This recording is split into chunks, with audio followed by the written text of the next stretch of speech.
My name is Vasya. This is Rolo. He's sniffing stuff. He does that a lot.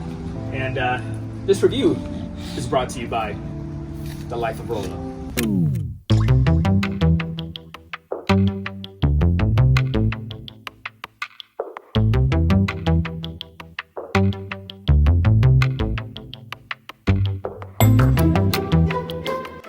Welcome to the review of the Coachmen NOVA from a real life owner, not somebody who's touring one of these bad Larrys at a dealership or RV show.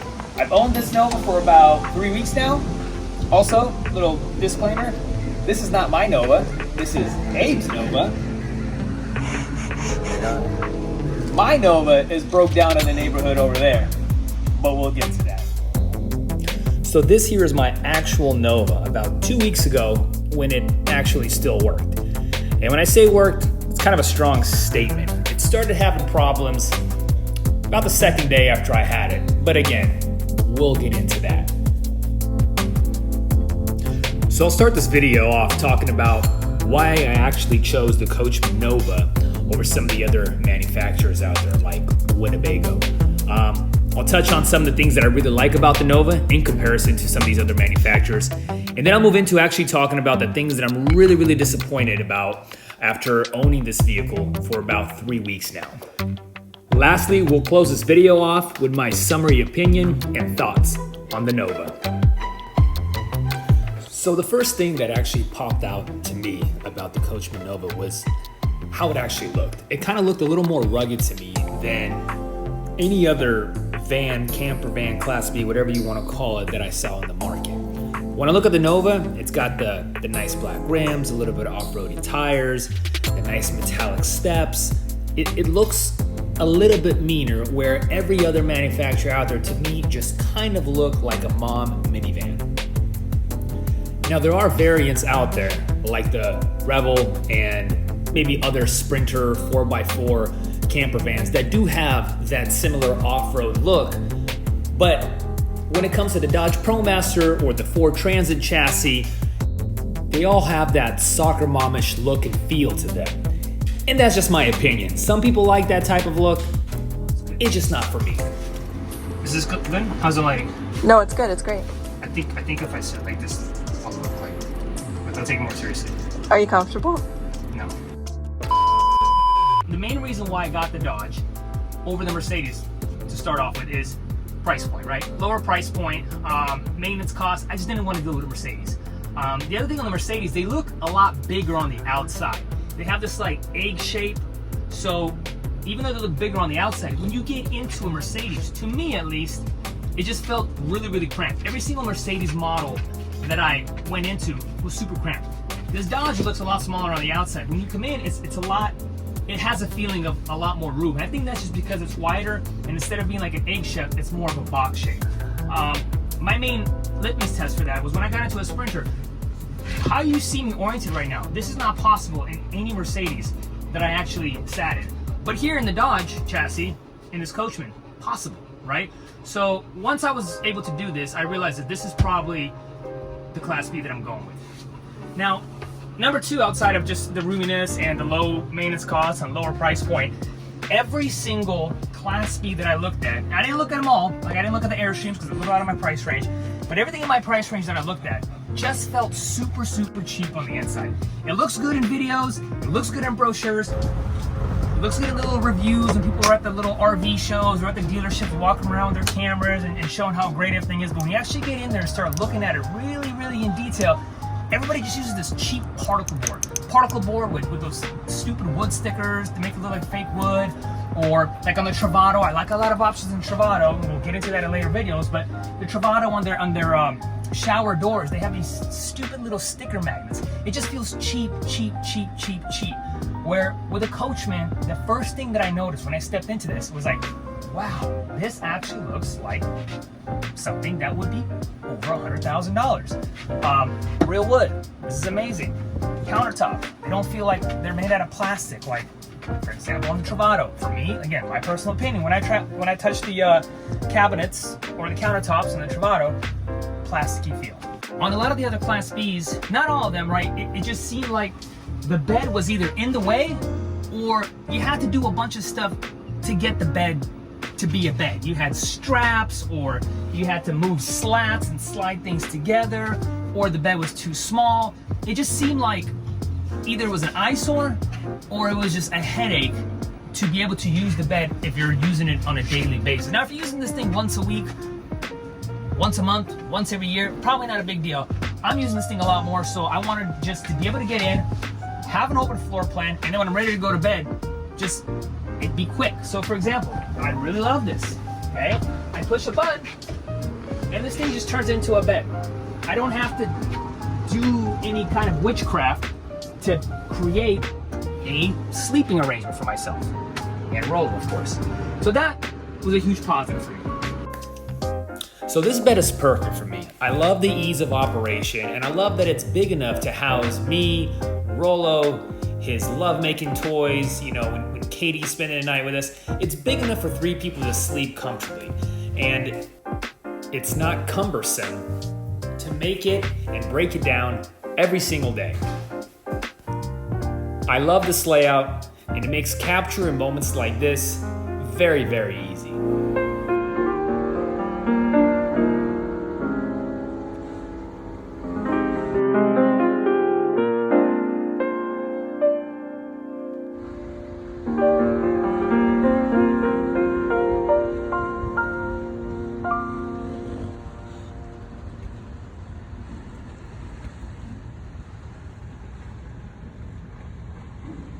Hi, Rollo.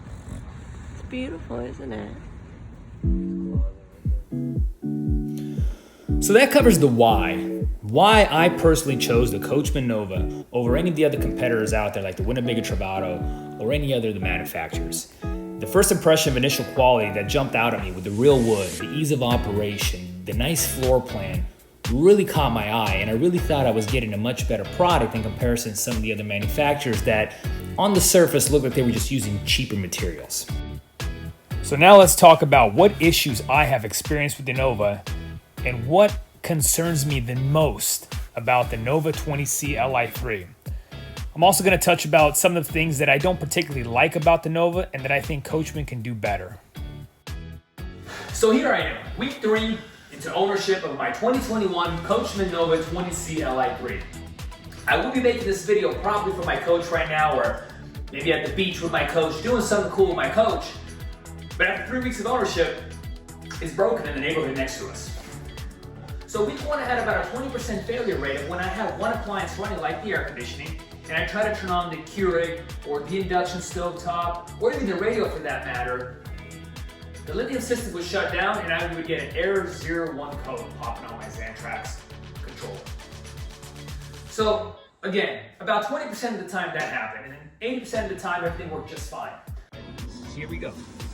Babe, 8 or 10? 8. 8. Come on, Forest River. You can do it. Let's look at here. All right. 1800 already beeps. Look at this. We already got an error code popping. It's holding strong. And look at the coffee maker, baby. Going into week 2, that went up to about a 60 to 70% failure rate. Not only that, it didn't even have to be 2 appliances. It was about 1 appliance. So if I ran the induction at a 9 or a 10 setting, it would shut everything down, give me the 01 error code.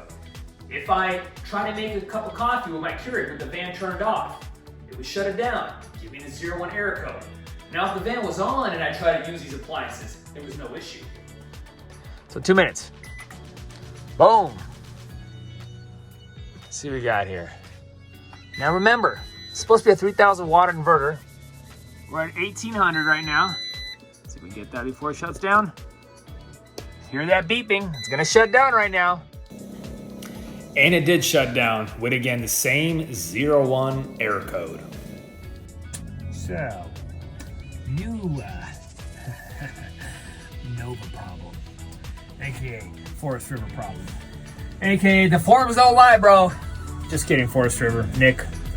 I'm sure you're gonna fix all this in the 2023 model. But anyways, turning the light on, a little water pump going boom, boom, boom, boom, boom, boom, boom. Let's see if we can do that right now.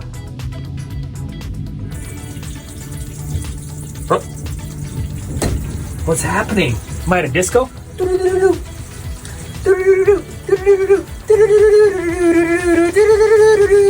That's not supposed to happen.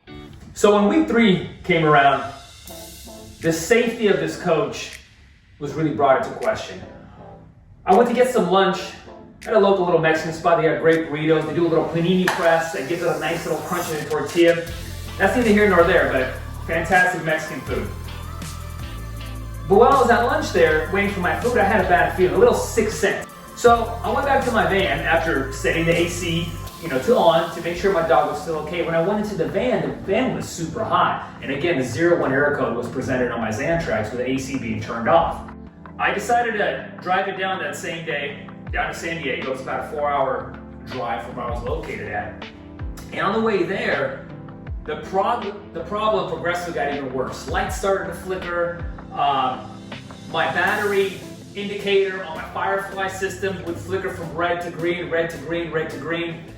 Then finally when I got it home, I decided to pop the panels off to take a look at inside the electrical system. I'm not an electrician, but I just thought to myself, hey, maybe I'll be able to see something in there that's very blatantly obvious. Maybe something's not connected properly, whatever, it might be a quick fix. To my amazement, when I popped off these panels, what I saw shocking. The wiring, the cable, management, the way everything was installed was shockingly bad. It was as if somebody took a ball of yarn, unraveled it, crumpled it all back together, and threw it in that panel. It was atrocious. There was no pride, there was no quality, there was no craftsmanship, there was no quality assurance when it came to that type of installation. Upon closer inspection of the wiring, I noticed what the problem was, or maybe it's part of the problem. I'm not exactly sure. But there's a plastic relay, transformer, discombobulator valve, whatever the hell it is. Again, I'm not an electrician, but it was very clearly melted and charred, which means that it could have started an electrical fire, which means that Rollo's safety was put at risk by Coachmen and whoever installed this wiring in there by their lack of craftsmanship. That's Rollo's throw up right there. That's how he feels about the installation done by Coachmen in regards to the lithium system. You okay, buds? Got a little too crazy with your little love-making toy right here. He gets after pretty good. We'll be right back.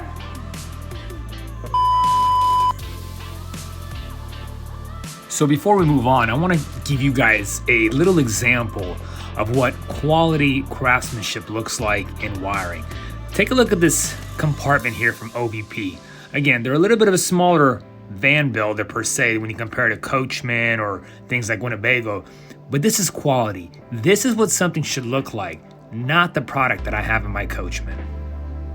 I've noticed this trend in these smaller van build companies where their quality and craftsmanship, and especially wiring, usually far exceeds the bigger manufacturers. Outside of the Li3 system and electrical components as a whole with the Nova, the other things that I've noticed is the installation of other components are also lacking in quality. A lot of the Novas that I looked at, and by a lot I mean all of them, they all have things like cabinets not being 100% straight, brackets not being installed 100% flush, so things are popping out in different areas. My awning makes a crazy noise when it retracts, really loud, really clanky.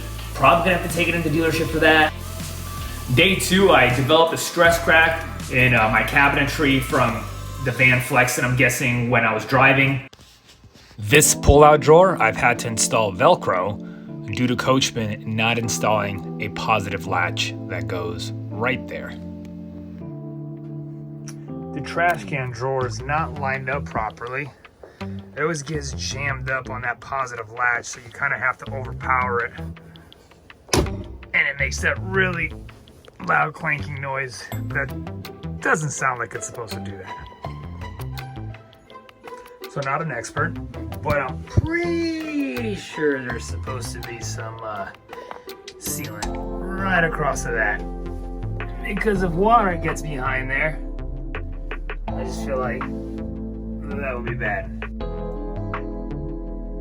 This sink will always leak if you have the water pump on. So this is something I noticed also. The way the air conditioning unit is situated at the top, and those little, gutter thingies or rails, whatever you want to call them. If this thing is on an incline and the water is dripping down the front of the van, it likes to run right here, because I noticed it, and it's already corroding and rusting this little piece right here. A lot of this sealant here has cracks in this bonding, and I just feel like water's gonna get in there, and whatever the sealant is trying to protect is gonna rust or get inside the van. And that could be said about the max air. You get all these little rips and pockets that are peeling. The blackout screen always jams up. Let's see if you can see it. It always comes off the rail right here. You always got to get your finger back there and try to stick it back into the little railing compartment in order to push this down. So that's fun. The Ram ProMaster head unit, the radio itself, went out on me in week 2. I have a thing that says I need to reset the system now. I don't think that's affiliated with Coachmen, but I do know that on the online community, a lot of people complain about the Ram ProMaster head unit, and many people recommend that's one of the first things you replace. I noticed that some of the other manufacturers automatically upgrade that head unit, and I would have liked to see Coachmen do the same because it's a well-known problem with these head units. Besides that, Coachmen does have a lot of quality, but they did kind of skip on the bill a little bit in some other departments. I would have liked to see maybe some kind of a carpet in the driver passenger side area like the Travato does to kind of cover up that really nasty cargo vanish look floor. Maybe some bezel to the front dash just to spruce up the van a little bit. Again, these are just style points, but when you spend so much on getting the right cabinetry and getting the right floor plan, spend a little more and just put that little cherry on top. Here's a perfect example of what I mean when I say spend a little more time to make your product a little bit more aesthetic. So all these outlets, all these cables, these wires, they could have been tucked away into a cabinet. They don't have to be sticking out like that and be such an eyesore. This TV and surrounding outlets are the biggest pet peeve of mine with this install on the 20C and the 20RB. It just doesn't look good. Coachmen could have done a little bit more to tuck these away to where we don't see them. So some might say that maybe I got the one unlucky Nova, but that's not really the case. This was the 4th Nova that I actually put a deposit down and tried to take delivery of. The first Nova didn't work out because there was some interior cosmetic damage and other things that I didn't like for instance, Forest River installed the Firefly screen behind the TV monitor, which made no sense to me because in order to access that Firefly every single time I had to move the TV. When I brought these issues to my sales team at RB Solutions in San Diego, their manager Luke over there gave me some serious attitude, so the deal didn't go through. I left them a pretty nasty review on Yelp, so if you want to check that out, you can look that up. Now, I'm not saying everybody has a bad experience with RV Solutions or that they are a terrible dealership. I had a bad experience and just told my story on Yelp, so take that for what it is. So that didn't work out. The second Nova I tried to take delivery of, same thing, I put a deposit down and we actually did all the paperwork. We were on our way out of state to take delivery for out of state delivery. 30 miles into that trip, Nova went dead. The lithium system shut down. So, Katie, get in this video real quick. Huh. Katie and I bought something today. We bought an RV. Now, there's something wrong with this RV though. There's no electrical. On the way to take delivery in Arizona, everything went out. So we're not taking delivery. So now, and there's Rolo. He don't give a shit, but he's here too. What was it, 2.5 hour drive? 3 hour drive? So we're going back with no RV. Yeah, just wanted to share. Fun road trip though. So the next day, the dealer informed us that the reason why the Li3 system went out was there was a relay or something of the sort that had wires crossed, which caused things to short circuit and things to die. If I was a betting man, I would attribute this failure to the same types of craftsmanship of wiring that we see on my Nova. Again, when you don't take pride in something as important as wiring a lithium system, you're setting up the customer for failure. So, same dealer offered me a 2022 Nova for the same price that I was going to pay for the 2021 because of what I went through. So I went to take a look at this 2022 Nova. And to my amazement, again, there was problems. When I looked inside of the coach, there was actually pieces missing. Forest River did not actually finish the installation of certain panels and sent it out to the dealership to be sold that way. Again, goes back to where is the quality assurance? Where's the supervision? Where is the person going through these bills and making sure that everything is done correctly, that there isn't mismatched wires or crossed wires, that panels are not being left uninstalled? Lastly, this third attempt of me getting this coach, when I turned the AC on, it shut down, just like how my model is doing right now, and it popped the same 01 error code on the Xantrax module.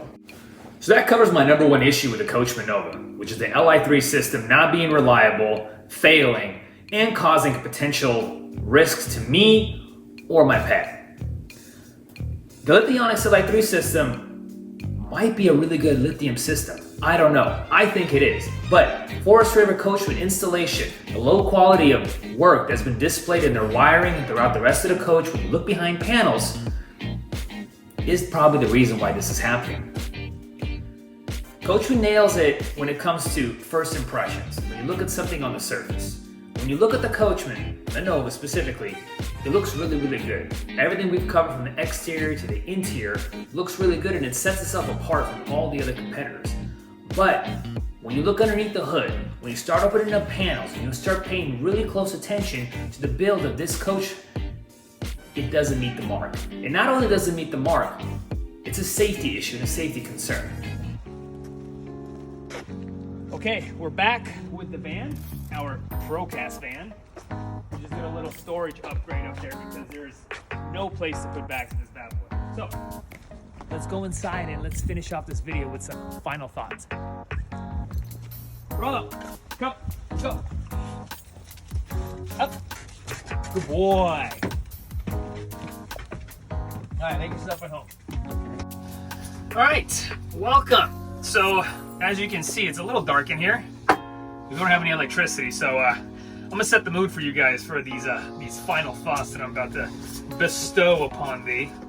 Bro, you just blew out my candle. Can you back up, please? Can you back up, please? So, voice cracked. Do it again. So, I'm gonna set the mood for you guys with this candle here. Just light this bad Larry. There we go.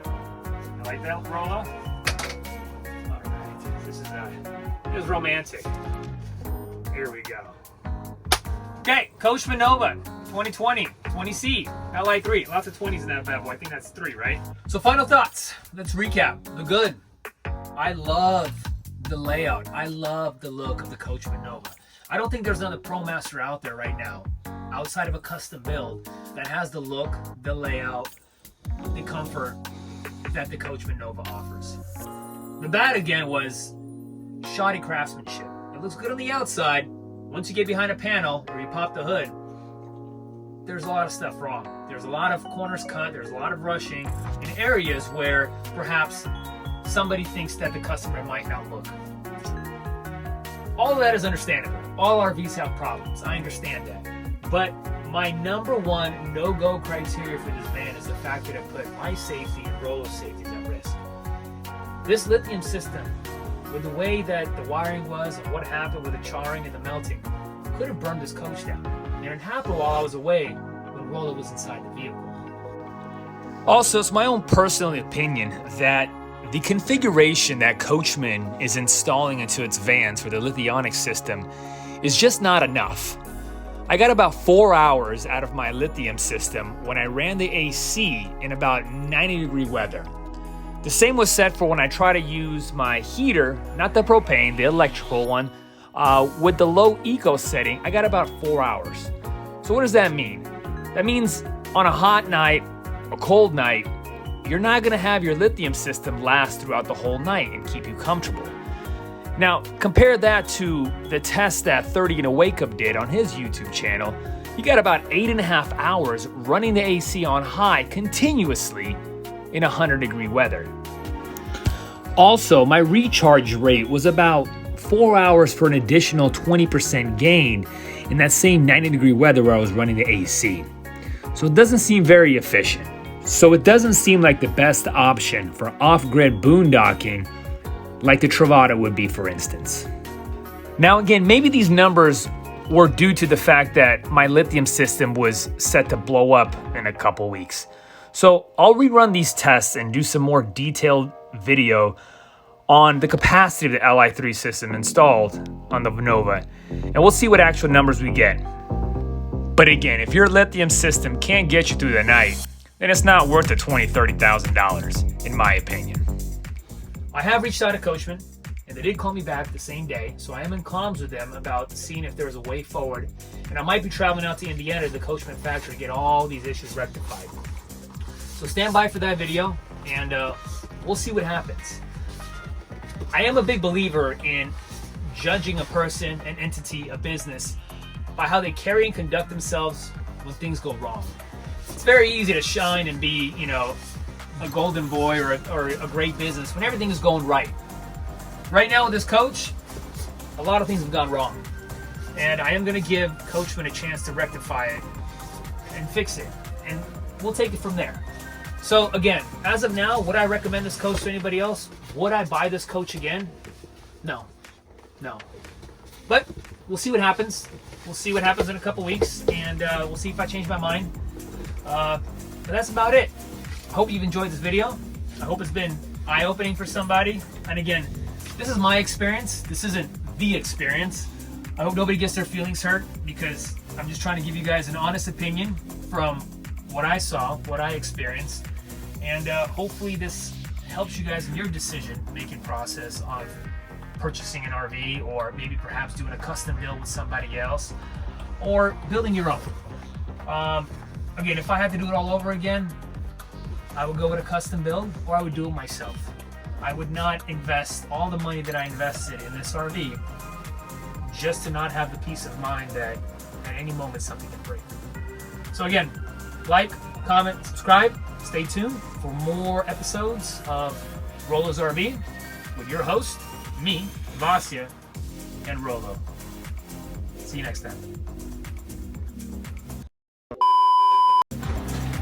Wait, last thing, I promise. I know this video's gone on a little bit too long. So some of you might be wondering, why the hell would he go to Indiana, the Coachmen factory? That's like 2,000 miles from California to Indiana to get this stuff fixed. Well, I'm glad you asked.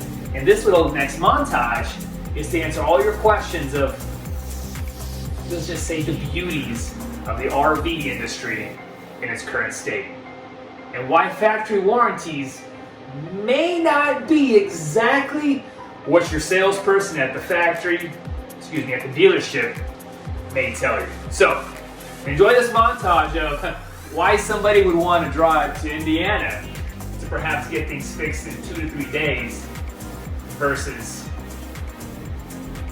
trying to find somebody to honor your factory warranty per se.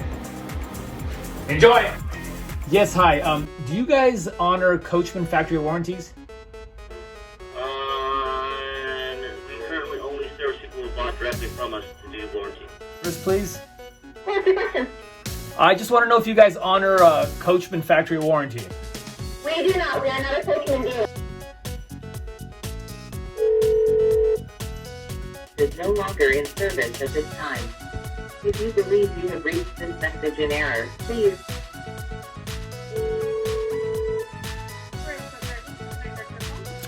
Yes, hi. Can I speak to service, please? 1 moment, please. Thank you. You're welcome. Hello, sir. Yep. Yeah, we haven't even been trained on those yet for. What are we looking at, like 2 months, 3 months? Well, we definitely won't be able to bring it in this week. We'll have to schedule an appointment. Oh, okay. Like the 3rd week of November. So 3rd week of November, so, okay. And then, And then after that, it'll be a couple more weeks before we can get you an answer. And that depends if parts need to be ordered. Let's say parts need to be ordered. It's definitely going to take a lot longer because parts typically take like 3 or 4 weeks just to get here. okay. So about, let's say, so a month to get to November, then about a month for you guys looking at it, then maybe about another month if you guys have to order parts. So about from now about 3 to 4 months, realistically speaking. Right, and that'd be probably a worst case scenario, honestly.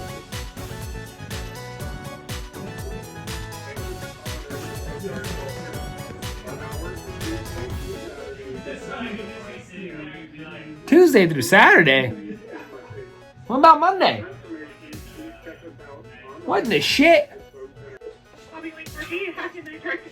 Can I speak to service, please? Yeah, service. Hi, do you guys honor Coachmen factory warranty? Well, we don't do it, no. Oh, super sick. Thank you. Bye. This is ridiculous. We do warranty, but like right now we're trying to get our own customers here taken care of. So we're right about 3 to 4 months out. Okay, 3 to 4 months out just to be seen and stuff? Yes, sir. And then after that, it might take like a month or two to facilitate through Coachmen, right? I mean, yeah, the Coachmen, like I said, yeah. But to get you in here is right about 3 to 4 months out. Super sick. Okay, I'll give you guys a call back then. I'm gonna try to explore some other options. Okay, no problem. You have a wonderful day. Thanks, brother. Have a good one. You too, bye-bye. We found one. 4 months out. 4 months. You hear that, bro? Hey, we'll take a look at you next year.